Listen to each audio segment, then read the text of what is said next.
There are now 33,000 wild Mustangs that have been gathered and are in holding areas. And when you see these gathers with these helicopters hovering over them and they end up going to slaughter, you know, that is so un-American.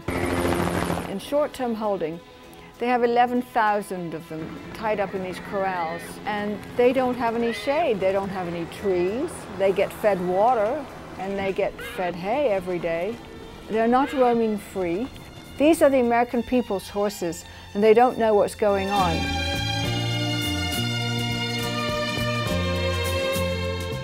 My plan offers a fresh start for America's wild horses and burros currently being warehoused by the federal government, one that will ensure their long-term well-being while allowing Americans and visitors from around the globe the opportunity to revel in their beauty.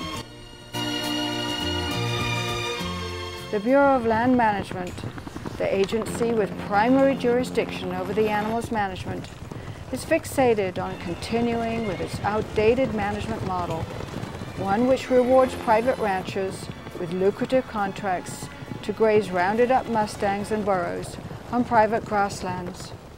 Not only enormously expensive to American taxpayers, the model is rich in irony. Our wild horses and burros are being removed from their natural range to make way for privately owned livestock to graze those very same public lands. My idea is to create a sanctuary, an eco-sanctuary, one where people can come and visit, bring their children, bring their families. We'll have campfires, we'll have educators. People can learn about the history of the American West. It will be non-reproductive. It will be a fenced-in sanctuary. We know there'll be rough winters, we know there'll be harsh summers, but because we have enough water on all this land, we will be able to have a farm within the ranch. So we will grow supplemental feed for these horses. Because I intend to purchase the preserve and turn it over to a newly formed 501c3 organization, there will never be the fear that these horses will be kicked off the land so that it may be used for other purposes.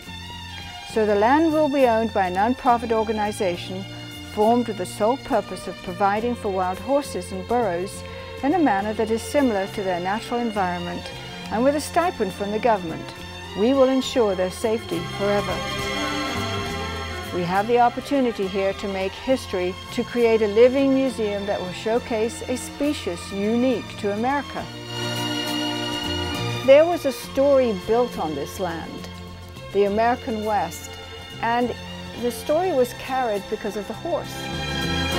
They have a right to be here. Before people were there, the Mustangs were there. So long as the government continues to remove wild horses and burros from the range, it has a responsibility to care for them in an ethical and humane manner.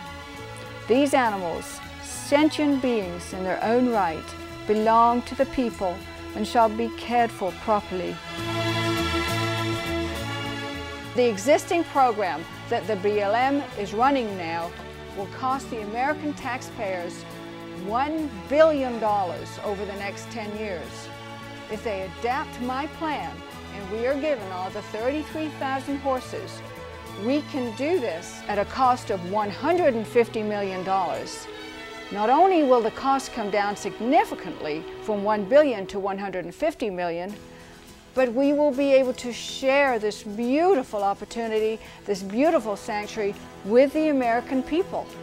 I'm Madeleine Pickens. Please join me in saving America's Mustangs.